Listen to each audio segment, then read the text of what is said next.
జన్మలతో కూడినటువంటి వెలుగు దేవుని మహిమ వ్యవస్థ, అంతరిక్షము ఆయన చేతి పనుల వ్యవస్థ, వ్యవస్థ దేవుని చేతి పని. దేవుని భూమి ఎవరు చేశారు? భూమి చేసి ఆకాశానికి వాతావరణం భూమి జరిగితే తన చుట్టూ తన తిరుగుతూ సూర్యుని చుట్టూ తిరుగుతుంది. ఇది సైన్స్. తన చుట్టూ తన తిరగడంలో సూర్యుని చుట్టూ తిరగడంలో ఒక పగలు ఒక రాత్రి మనము చూస్తాం. పగలు నేలడానికి సూర్యుని, రాత్రి నేలడానికి చంద్రుని అంటే వెన్నెల్ని దేవుడు మనకు ఇచ్చాడు. రాత్రికి రాత్రి జ్ఞానం పెరుగుతున్నది.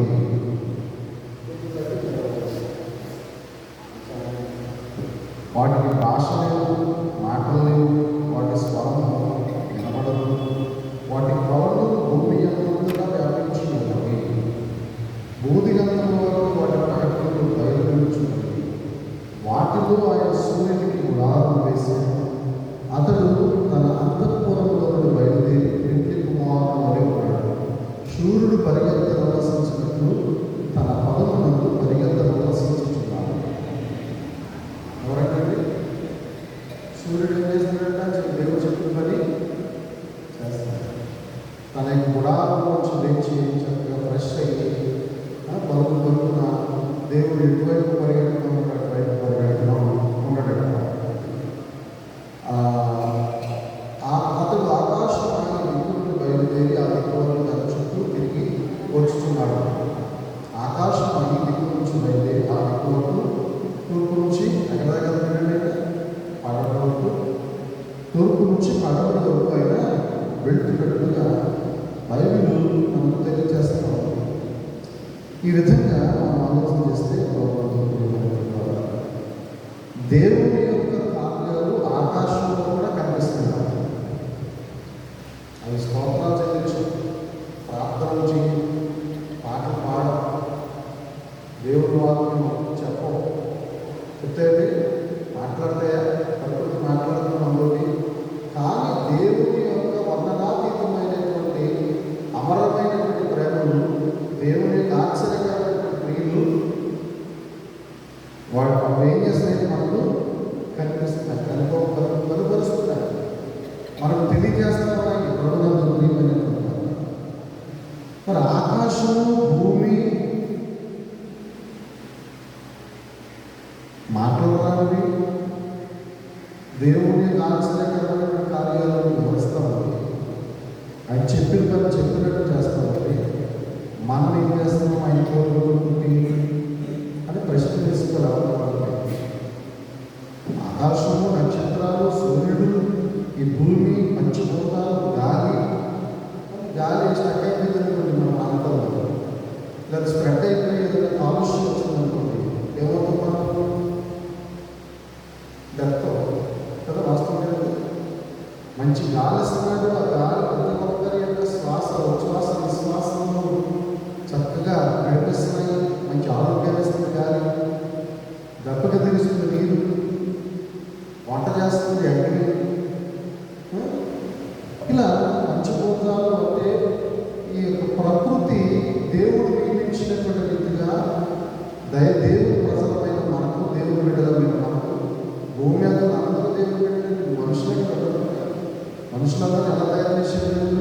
ఆదాము నుంచి తయారు చేసేది, దేవుని కోరికగా జన్మింపజేసేది. మనుషులందరూ ఎవరి కోరికగా ఉంటారండి? దేవుడు ఎలా ఉన్నాడు అలా పుట్టమన్నాడు, అలా జన్మించాడు, ఆ ఆత్మతో జన్మింపజేసేది. కనుక దేవునికి తగ్గట్టుగా మనం ఉండాలి అని దేవుడు తన యొక్క వాక్కు ద్వారా మాట్లాడుతూ ఉన్నాడు. 9వ వచనంలో యెహోవా యందలి భయము పవిత్రమైనది, అది నిత్యము నిలుచును. యెహోవా న్యాయములు సత్యమైనవి, అవి కేవలము న్యాయమైనవి. ఆయన న్యాయములు అంటే ఎలా ఉంటాయండి? నిజాలు, సత్యమైన సత్యవంతుడు దేవుడు.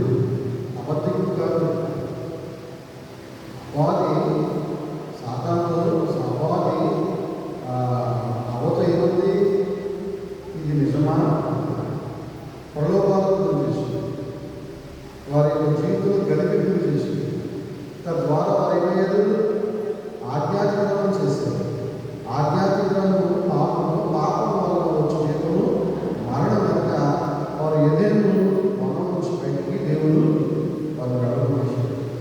ఎంతో సంతోషంగా ఆనందంగా గడపాల్సినటువంటి ఆదాము వారు బాహ్య ప్రపంచంలో వెళ్ళిపోయి కష్టపడుతుంది కానీ జీవించలేనటువంటి పరిస్థితులను పొందించుకొని దేవుడికి వారు దూరంగా వారు ఏంటంటే అంటే 13వ చదువుతున్నాం.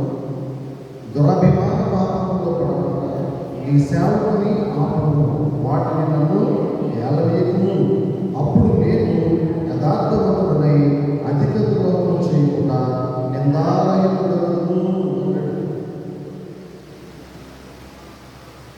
ప్రధాన గాయకుడి యొక్క కీర్తన దావీదు కీర్తన. దురాభిమాన పాపంలో పడిపోవడం. దురాభిమానం అబ్బాయి ఏం చేసిందండి? తినర్థన పడు తెలిసింది. అంటే అభిమానం వేరు, దురభిమానం. మన దగ్గర ఆనందాన్ని తినడం దురభిమానం. మన దగ్గర ఆనందాన్ని గురించి ఆలోచించడం దురభిమానం. మనకు సంబంధం లేని విషయాలు తలదొచ్చడం దురభిమానం. అభిమానం అంటే ఏంటి? మన స్వవిషయాలు, మనకు అవసరమైన విషయాలు, దైవ సంబంధించిన విషయాలు పవిత్రంగా పరిశుద్ధంగా మనం ఆలోచించడం, మనం కావాలంటే ప్రార్థన చేయడం, పొందుకోవడం అభిమానం. అభిమానం అనేది ప్రాణం పెడుతుంది. దురభిమానం అనేది ఏం చేస్తుంది? ప్రాణం వేస్తుంది. కనుక భక్తుడు అంటాడు, నీ సేవకుని ఆపును, దురభిమాన పాపంలో పడిపోకుండా నీ సేవకుని ఆపును, వాటిని నన్ను ఏలనీయకుము. అప్పుడు నేను యథార్థవంతుడనై అధిక ద్రోహం చేయకుండా నిందారహితుడను అగుదును. యెహోవాను ఆశ్రయించుటమా, నా విమోచకుడా, నా నోటి మాటలను నా హృదయ ధ్యానమును నీ దృష్టికి అంగీకరించబడును గాక.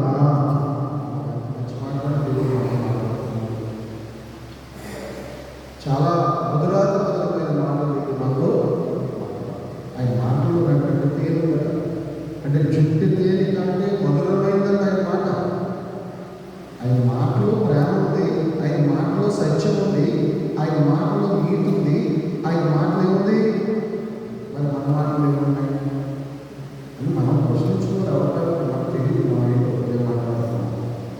మన నోటి నుంచి వచ్చే మాటల్లో ఏ విధమైన సత్యం ఉంది, ఏ విధమైన నీతి ఉంది, ఏ విధమైన న్యాయం ఉంది, ఏ విధంగా దేవుని మనం నా విమోచకుడని మనం సంబోధిస్తున్నాము, ఏ విధంగా దేవుని మనం ఆశ్రయవర్తమాన్ని పడుతున్నాము, ఆ దేవుని దృష్టికి ఆ హృదయ జ్ఞానం అంగీకారంగా ఉందా, దేవుని దృష్టికి అంగీకారంగా మన నోటి మాటలు ఉన్నాయా? మన నోటి మాటలు దేవునికి అంగీకారంగా ఉంటాయి. చరకురా చెడేకురా చరకురా ఒక చెడు ఏమవుతాం? మనం చెడు. అందుకని బాధపడకూడదు. ఆశ్రయవర్తమా, నా విమోచకుడా, నా నోటి మాటలు నా హృదయ ధ్యానం నీ దృష్టికి అంగీకరించబడుగాక. అంగీకరించే విధంగా నేను ఉండేటట్టుగా నన్ను దీవించుకోవా. అవి బంగారు గడ్డలు, విస్తారమైన మేలు బంగారు గడ్డలు, మారదగినవి, తేనె గడ్డలు, జుట్టు తేనె దార గడ్డలు, మధురమైనవి.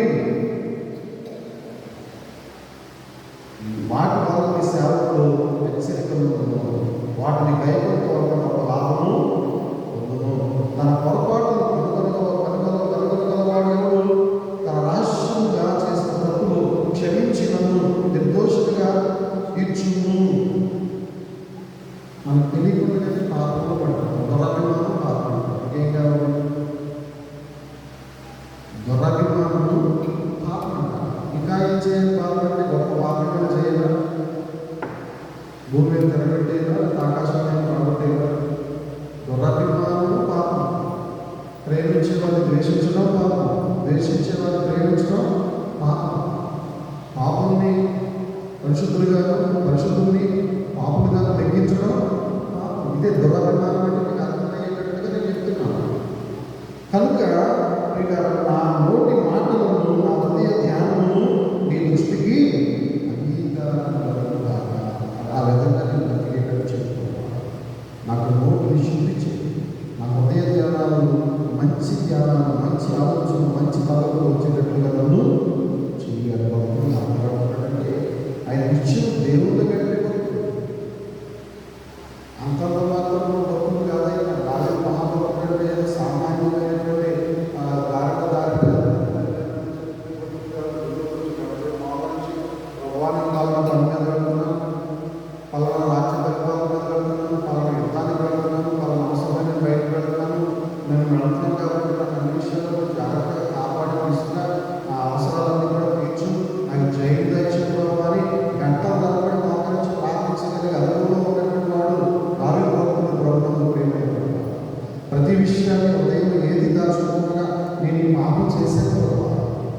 తలంపులు నేను కలుగుతున్నాను, ఈ చెడు నేను జరిగించాను, ఈ దోషమైన మాటలు నేను మాట్లాడాను, ఈ చెడు ప్రవర్తన నేను కలుగుతున్నానని దేవుని సన్నిధిలో రోజాడుతూ ప్రార్థన చేస్తూ దేవుని సన్నిధిలో ఒప్పుకోగలిగే వాడు అలా మన పాపాలను తన అతిక్రమంలో పరిహారం పొందినవాడు ధన్యుడు. ఏం చేయాలి? అతిక్రమాన్ని అతిక్రమము, క్రమము అతిక్రమము, క్రమము మర్యాద లేదు, అతిక్రమము అక్రమము చేయవాలని అంటాడు. ఒక స్వామి ఆయన అక్రమము చేయవాల, ఈ అక్రమం చేయవాలని మనకు అనిపిస్తుంది. పాత నిబంధన విషయాలను చదువు ఒకసారి. విషయాలను 5వ అధ్యాయం 7 ఇశ్రాయేలు వంశము యెహోవా ద్రాక్ష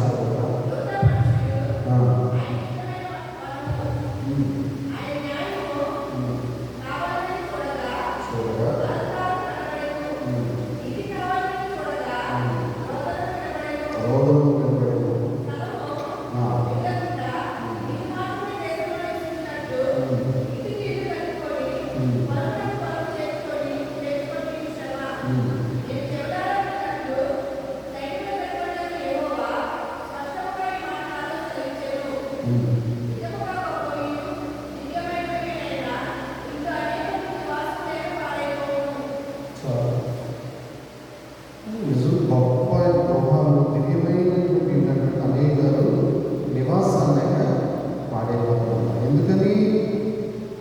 ఇజ్రాయేలీయులు యూదులు దేవునికి ఇష్టమైన వనమాట, యోధా మనుషులంతా ఆయనకి ఇష్టమైన వనమాట. 7 రోజుల భాషలైన ఏమంటే ఇజ్రాయేల్ వంశము సైనికులు, ఇజ్రాయేల్ వంశానికి సైనికులు అధిపతి యెహోవా ద్రాక్షపడ్డాడు. దేవుడి ద్రాక్షపడ్డాడు. యోధా వంశం ఆయనకి ఇష్టమైన వనమాట. ఆయన అంటాడు, ఆయన న్యాయం కావాలని చూడగా బలాత్కారం కనబడింది ఇశ్రాయేలీయుల్లో. దేవుడు ఏం కావాలనుకుంటాడు? న్యాయం కావాలనుకుంటాడా? బలాత్కారం కావాలనుకుంటాడా? పరిశుద్ధంగా జీవించాలనుకుంటాడా? అడ్డబోలుగా లేకపోతే అపవిత్రంగా పాపంగా జీవించాలనుకుంటాడా? అంతే కదా. మన పిల్లలు మనం బాగు చేసుకోవాలనుకుంటున్నాము. మనకంటే ఎక్కువగా ఆయన ఏమంటాడు? బాగుండాలని అక్కడ అని అనుకుంటారని వాక్యం ద్వారా దేవుడు మనతో మాట్లాడుతూ వచ్చాడు. నేను చెవులారా విన్నట్లు సైనికుల అధిపతి యెహోవా స్పష్టంగా ఈ మాట నాకు సెలవించాడు. నిజముగా గొప్పవి దివ్యమైన అనేక నివాసులు లేక పాడైపోతున్నాను. చక్కని విషయాలు మనకు తెలియజేస్తూ ఒకసారి దేవుడు ఇంటికి ఇల్లు, పొలానికి పొలం పొలమైనటువంటి స్థలం లేకుండా మీరు మాత్రమే దేశంలో నివసించినట్టు నేను చేస్తాను అలాంటి మనస్తత్వం కలిగినట్టుగా వారి గృహాల్లో సంతోషం, వారి గృహాల్లో నెమ్మది ఉండదు, వారి గృహాల్లో ఆత్మీయ సౌందర్యం ఉండదు. వారిని నేను ముట్టుతాను, వారిని పాడు చేస్తాను. దేవుడి మాట వినకపోతే, దేవుడి వాక్యంలో మీరు పరిశుద్ధంగా జీవించకపోతే నేను వారికి శ్రమ కలగజేస్తాను అంటాడు. ఏం కలగజేస్తాను కదా? దేవుడి మాట చదివి పడితే మీకు చెప్తున్నాను. నా సొంత మాటలు ఏం చెప్పడం అవసరం లేదు. కనుక చూడండి, మరి చివరి మత్తయి సువార్త 21వ అధ్యాయం 33 నుంచి 46 వచనాలు.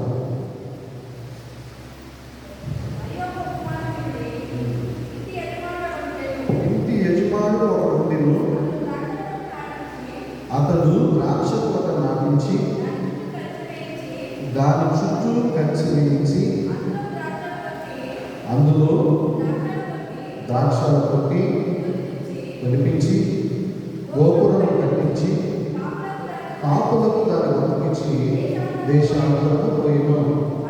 పండగలను సమర్పించినప్పుడు పంటలో తన భాగం తీసుకుని వచ్చుటకు ఆ కాపులు ఎదుగు తన దాసులను పంపగా ఆ కాపులు అతని దాసులను పట్టుకుని ఒకరిని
ఆకర్షించి ఇల్లు కట్టువారు నిషేధించిన రాయి తలకు మూలరాయి ఆయన.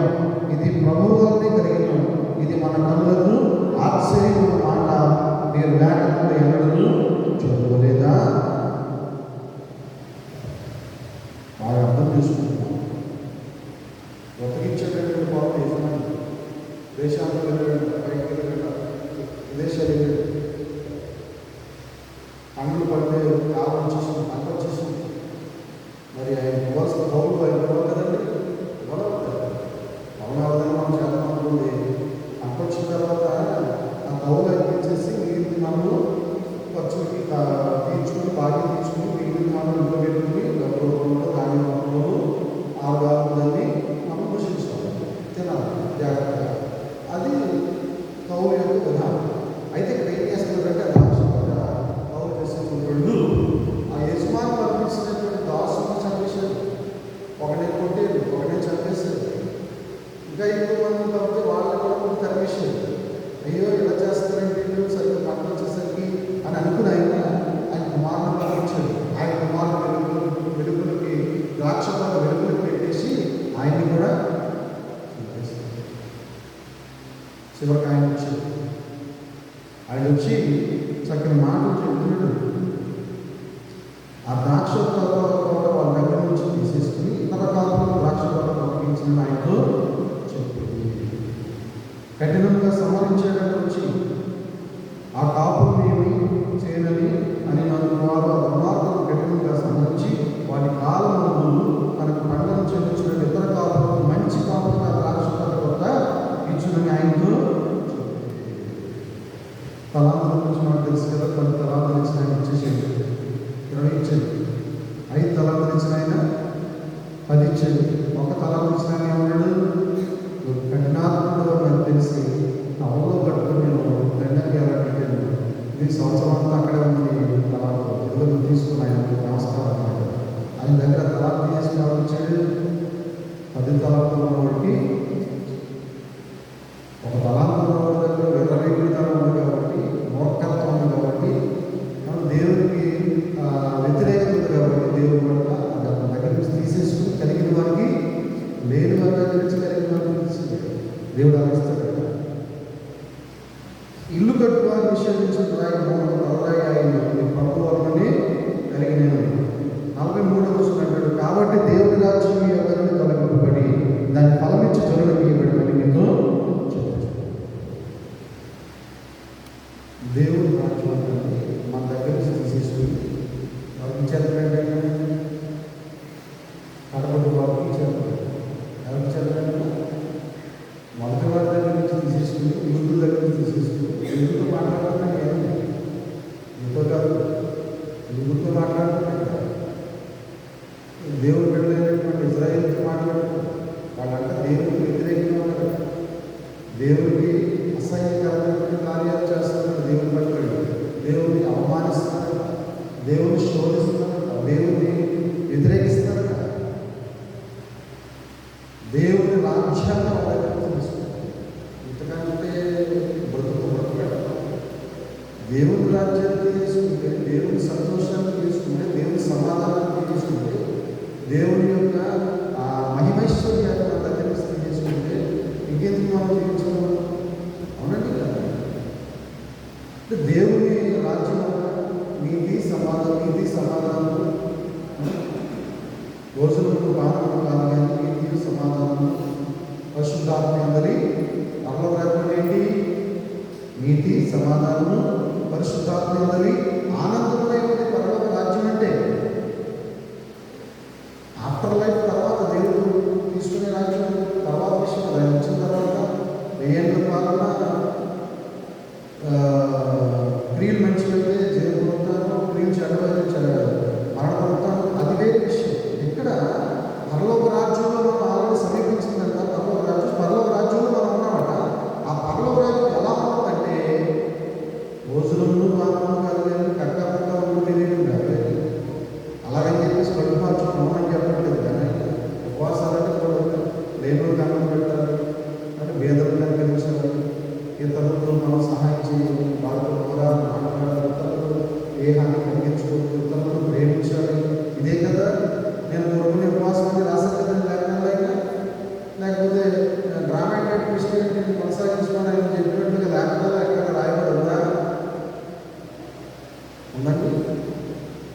వద్దులాడతారు, మీరు తిట్టుకుంటారు, మీరు బిజినెస్ చేస్తారు, బిజినెస్లో ఆ లాభం మీరు పాపం చేస్తారు, అబద్ధాలు ఆడతారు, ఇదే ఉపవాసం మీరు చేసే ఉపవాసం, నాకు కావాలి గోడి ఉపవాసం అంటే లేదండి. ఇలా పరిశుభ్రమైనటువంటి కార్యాలు, పవిత్రమైన కార్యాలు మీరు చేసినప్పుడే కదా నాకు నిజమైనటువంటి ఉపవాసం అంటాడు. ఆయన అంటాడు, దేవుని రాజ్యం మీ యొక్క నుంచి తీసుకోబడుతుంది, ఆ రాజ్యం తీసేసుకుని వేరే వాడికి ఇచ్చేస్తాను, దాన్ని ఫలమిచ్చి జల్లుకి ఇవ్వడం మీతో చెప్పుచున్నాను. దాన్ని ఫలమిచ్చే జల్లు అప్పటి ఏమన్నాడు, గలతీయులకు రాసిన పత్రికలో రాశారు కదా, నీతి, సమాధానం, సాత్వికము, దీర్ఘశాంతము, దేవుని యందు చదువు కలిగి ప్రేమ,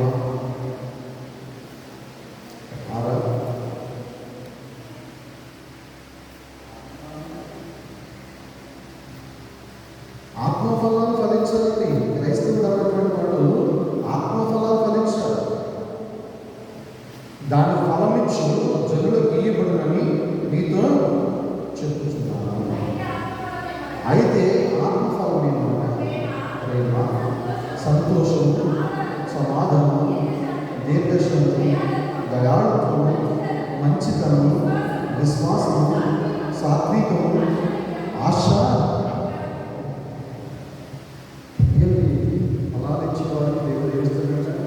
పరలోకాన్ని, నీతిని, సమాధానాన్ని, పరిశుద్ధాత్మ ఆనందము మనకి దేవుడు ఇవ్వాలంటే మనం మనకి ఏ ఫలాలు ఫలించాలి, ఏ ఫలాలు ఇస్తే మనకు పరలోకాన్ని ఇస్తారంటే ఈ ఆత్మ ఫలాలను కనుక మనం దేవుడికి ఇస్తే పరలోక రాజ్యాన్ని దేవుడు మనకు.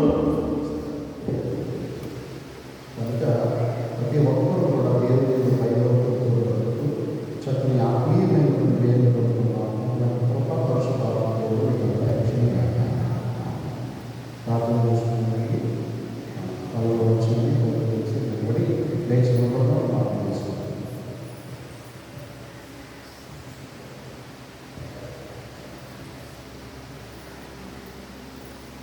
మమ్మల్ని వ్యక్తులుగా ప్రేమించిన మీ ఘనమైన నామానికి ఉదయకాల సమయంలో ఇంతవరకు నేను చెప్పిన వాక్యాన్ని నేను ధ్యానం చేశాను. ఈ వాక్య ధ్యానం జుట్టు తేలి ఆరోగ్యం మొదలైన ధ్యానం నాయన, నీ రాజ్యంలో నీతి ఉంది, నీ రాజ్యంలో సమాధానం ఉంది, నీ రాజ్యంలో పరిశుభ్రమైన ఆనందం ఉంది. ఆ మూడు మా గృహంలో ఉండాలని, ఆ మూడు మా జీవితంలో ఉండాలని మేము ఆత్మఫలాలను పెంచాలని మీరు సేవలు మాట్లాడారు తండ్రి. అటువంటి ఆత్మఫలాలను పెంచే మా జీవితాలు, అటువంటి ఆత్మఫలాలను అనుభవించే మా జీవితాలను మార్చాలి. నా పాత్ర క్రైస్తవులుగా మేము యూదులే, ఇశ్రాయేలీయులు మీ మాటలు మీరినందుకు మీరందరూ కఠినాధిపమైనటువంటి పరిస్థితుల్లో వారికి ఇచ్చారు. వాళ్ళు మాటలు వారి మధ్య రాజుల చేత చెప్పబడ్డ, అయ్యా మేము మీ మాటలు వింటే అనేకమైన శ్రమలు మేము అప్పగించబడతామని వాక్యం తెలియజేస్తాం. సహాయం చేయండి, మీ కృపలో బలపరచు. అనేక విధాలుగా మా జీవితాలు సరిదిద్ది అయ్యా సరిదిద్దుకునేటువంటి ఒక ఆలోచన మాకు దయచేసి ప్రతి ఒక్కరిని రక్షించి నిన్ను ప్రేమించేటట్టు, నాయన పంపిన సేవకుని ప్రేమించేటట్టు అయ్యా మీరు అప్పగించేటటువంటి నాయన మరి మీకున్న డబ్బులుగా రెండంతలుగా ఆయన మీకు సేవకుల ద్వారా మీరు చెంతకు చేర్చేట్టుగా ఫలాలు ఫలించి ఆ ఫలాలు మీకు బాధ సన్నిధిలో కుమరించేట్టుగా ప్రతి ఒక్కరిని ఆయన సిద్ధపరచమని ప్రార్థన చేస్తున్నాం. అయ్యా పిసిసి వందనాలు, ఎల్సిసి పెద్దలు బట్టి స్తోత్రాలు, స్త్రీల సమాజంలో బట్టి వందనాలు, సిఆర్ గారు బట్టి వండుతున్నాను, బట్టి ఆరోగ్యాన్ని బట్టి వండుతున్నాను, బట్టి స్తోత్రాలు. అయ్యా వారి ఆరోగ్యం దయచేయండి, మంచిగా వాళ్ళ నమ్మకమైన మంచి అవసరంగా పనిచేయడానికి చూపించండి. అయ్యా పిసిసి మంత్రి గారి ఆరోగ్యం ఇవ్వండి, బలహీనతను తీసేయండి, సంపూర్ణమైన స్వస్థత దయచేయండి. అలాగే ఎల్సిసి పెద్దలు బట్టి వందనాలు, ప్రతి ఒక్కరికి స్వస్థత ప్రసాదించండి, మంచి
సాయంత్రం 7 గంటలకి